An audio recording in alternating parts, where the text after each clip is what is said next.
నేను రవాణా శాఖ మంత్రిని. తెలంగాణలో ఆటో కార్మికులు సమ్మెకు పిలిపించారు. నేను ఎందుకంటే హైదరాబాద్లో లేను అవునా కాబట్టి నేను ఆ సంఘాలకు నేరుగా వ్యక్తిగతంగా విజ్ఞప్తి చేస్తున్నట్టే భావించండి. నేను రవాణా శాఖ మంత్రిగా ఆర్టీసీ కార్మికులకు కూడా ఇష్యూ వస్తే నేను వాళ్ళకి చెప్పినా పరిష్కారం చేస్తా అని చెప్పినాం. పరిష్కారం చేసినాం. ఇవాళ ఆర్టీసీకి సంబంధించి గుర్తింపు ఎన్నికలు విలీన ప్రక్రియ అంతా కూడా వాళ్ళ మిగతా అంశాలన్నీ పరిష్కారం అవుతాయి. ఆటో కార్మికులకు సంబంధించి కూడా వాళ్ళు న్యాయమైన కోరికలు కోరుతారు. 2012 నుంచి మీటర్ ఛార్జీలు పెంచలేదని తప్పకుండా దానికి ఒక కమిటీ వేసి ఆ ఆటో ఛార్జీలు పెంచడానికి సంబంధించినటువంటి కమిటీ నివేదికకు అనుగుణంగా మీ ప్రతినిధులు వెళ్లి వాళ్ళను కలిసి మీ యొక్క ఏవైతే అంశాలు ఉన్నాయో డీజిల్ రేటు పెరిగినా వాహనం రేటు పెరిగినా అటువంటి అన్ని అంశాలను వివరించండి. లేబర్ శాఖ అదేవిధంగా రెవెన్యూ శాఖకు సంబంధించినటువంటి వాళ్ళతో అందరితో కలిపి ఒక కమిటీ వేస్తాం. తొందరలోనే ఆ కమిటీ వేసి ఆ యొక్క 2012 తర్వాత పెరిగినటువంటి ఛార్జీలను పెంచుతాం ఎంత అనేటువంటిది మనం సమిష్టిగా నిర్ణయం చేద్దామనే మాట మనం చేస్తాం. రెండవది సంక్షేమ బోర్డు అడుగుతా ఉన్నారు. లేబర్ సంక్షేమ బోర్డు కావాలంటే కార్మికుల పక్షాన సెస్ వసూలు కావాల్సి వస్తుంది. దానికి కూడా నేను అన్ని సంఘాలను కోరినా సంక్షేమ బోర్డు వేయడానికి కూడా కేబినెట్ అనుమతి ఇచ్చింది.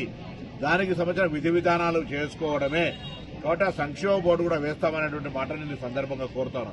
ఇది కాక ఆటో కార్మికుల సంక్షేమం దృష్టిలో పెట్టుకుని వాళ్ళ దగ్గర అంత ఆర్థికంగా ఉండదని హైదరాబాద్ లో 1,50,000 రూపాయలతోటి ఎలక్ట్రిసిటీ ఆటోలు కొనుక్కోవడానికి కానీ లేదా ఈవీ ఆటోలుగా రెట్రోఫిట్మెంట్ అంటే పెట్రోల్ డీజిల్ ఆటోలు లేకుండా ఉండడం కొరకు వాటిని ఈ విధంగా మారుస్తా ఉన్నాం. అది కాక స్క్రాప్ చేసుకుంటే కూడా కొత్త ఆటో కొనుక్కోవడానికి సహకారం చేస్తా ఉన్నాం. ఆ విధంగా హైదరాబాద్ లో ఎక్కడ కూడా డీజిల్ పెట్రోల్ గ్యాస్ ఆటోలు ఉండొద్దని ఈవీకి కన్వర్ట్ చేసుకోవడానికి వాళ్ళ దగ్గర ఆర్థిక స్తోమత ఉండదని 1,50,000 రూపాయలు ఇస్తున్నాం. కాబట్టి దయచేసి ఎక్కడైనా సరే ఆటో కార్మికుల సంక్షేమానికి ప్రభుత్వం కట్టుబడింది. మేము ఎన్నికల్లో చెప్పిన వాగ్దానం ప్రకారంగా మీరు 12,000 రూపాయలకు సంబంధించి గ్రామీణ ప్రాంతాల వాళ్ళకు కూడా ఏ విధంగా చేయగలుగుతాం. ఆర్థిక ఇబ్బంది ఉన్నది. మీ అందరూ కూడా గ్రామీణ ప్రాంతాల్లో రవాణా సరఫరాకు సంబంధించి కష్టపడేటువంటి వాళ్ళు మీ జీవితాల్లో కూడా న్యాయం జరిగే విధంగా ప్రభుత్వం ఆలోచన చేస్తూ ఉంది. ఏ విధంగా చేయాలి, మీకు ఏ విధంగా లాభం చేయాలనే ఆలోచన కొద్దీ తప్పకుండా మేము ఈ సందర్భంగా మనవి చేస్తూ హైదరాబాద్ లో 1,00,000 ఇళ్లు కడతా ఉన్నాం. ఇటు ఆర్టీసీ కార్మికులతో పాటుగా ఆటో కార్మికులు కూడా వాళ్ళు అప్లై చేసుకుని వాళ్లకు అంత పెద్ద విలువైన స్థలాల్లో కట్టే ఇళ్లకు అర్హులు కావచ్చని మేము కోరినాం.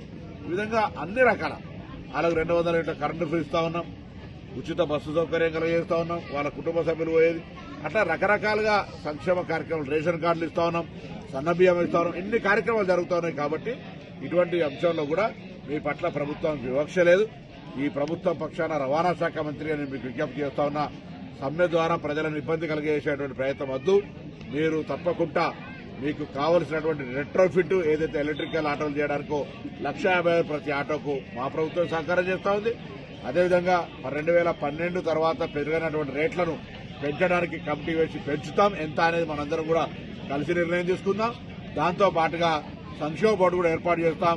దానికి కూడా విధి విధానాలు నిర్ణయం చేసుకుందాం అనే మాట ఈ సందర్భంగా నేను హైదరాబాద్ లేని ఇక్కడి నుంచే మీ అందరికీ విజ్ఞాపన చేస్తా ఉన్నా. దయచేసి సమ్మె అనేటువంటిది సమస్యకు పరిష్కారం కాదు. ప్రభుత్వం సానుకూలంగా ఉంది. నా మాటను విజ్ఞప్తి తీసుకొని అధికారికంగా ఇట్లా పూర్తిగా డైరెక్ట్ గా నేను రికార్డులో చెప్తా ఉన్నా. కాబట్టి నాది ఇదే విజ్ఞాపనగా తీసుకొని సమ్మెను నివారించమని సందర్భంగా కోరుతా ఉన్నా.